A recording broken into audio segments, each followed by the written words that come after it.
34% BC రిజర్వేషన్లు అంటే 3-4 సంఖ్య కాదు.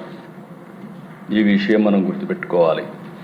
34% అంటే బీసీలకు రాజకీయ ప్రాతినిధ్యం.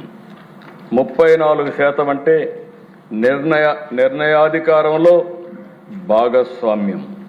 34% అంటే తరతరాలుగా వెనుకబడిన కుటుంబాలకి అవకాశ ద్వారం. 34% అంటే సామాజిక న్యాయానికి ఎన్డీఏ ప్రభుత్వం ఇచ్చే గౌరవం, సముచితమైన న్యాయం.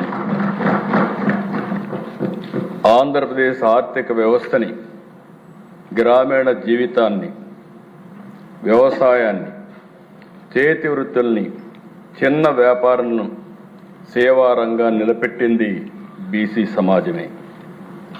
ఇది ఎన్డీఏ ఎన్నికల హామీ మాత్రమే కాదు, మా రాజకీయ సిద్ధాంతం అని మరొక్కసారి ఈ సభ ద్వారా ప్రజలకు తెలియజేస్తున్నాను.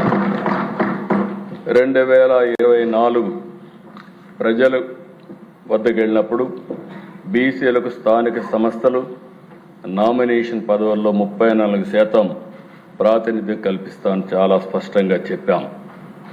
అధికారంలోకి వచ్చిన తర్వాత దాన్ని కార్యాచరణ